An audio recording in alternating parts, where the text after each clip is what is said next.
Goeiemôre, dit is donderdag die 10de April. Vanoggend lees ons Psalm 91 vers 14. Hier skryf die psalmdigter en hy sê, die Here sê, omdat hy my lief het, sal ek hom red, sê die Here. Omdat hy my ken, sal ek hom beskerm.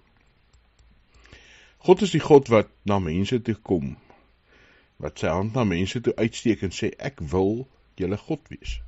Ek wil met julle 'n pad stap, ek wil met jou 'n verhouding hê. En as jy my lief het, sal ek daar wees vir jou, sal ek jou God wees, sal ek jou red en jou beskerm. Ja, hier sê Psalm 91, dit baie mooi, omdat jy my lief het, sal ek jou red, omdat hy my ken, sal ek hom beskerm.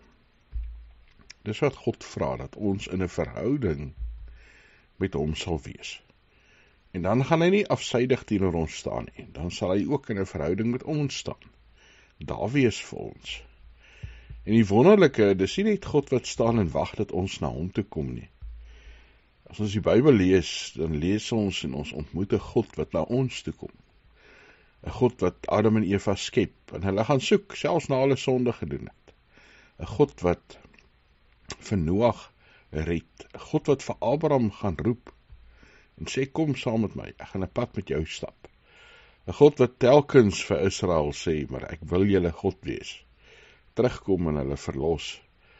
'n God wat sy seun stuur, sy gees gee, vir my en vir jou. Hemelse Vader, dankie dat ons in u genade kan lewe. Dat ons u kan leer ken as 'n God wat mense soek, 'n God wat vir mense lief het, 'n God wat in verhouding met mense wil leef. Werk in ons harte deur die Gees, dat ons ook mense sal wees wat u lief het, dat ons die redding kan beleef. Here, mense wat u ken, dat ons u beskerming kan ervaar. Ons maak so maklik ons eie ding en loop ons eie pad.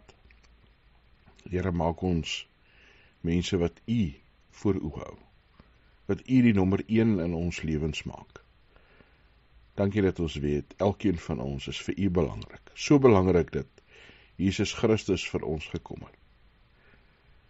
Here, mag ons hierdie hoopvolle boodskap, hierdie krag wat van u kom gebruik, om vir ander ook te vertel van u.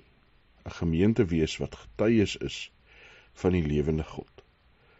Dankie dat ons vir mekaar kan bid, Here, vir hulle wat siek is, wat seer het, wat hartseer beleef. Mag hulle in hierdie tyd ook u troos en u redding ervaar. Dankie dat ons kan saam bid en weet, u is teenwoordig. In Jesus Christus se naam. Amen.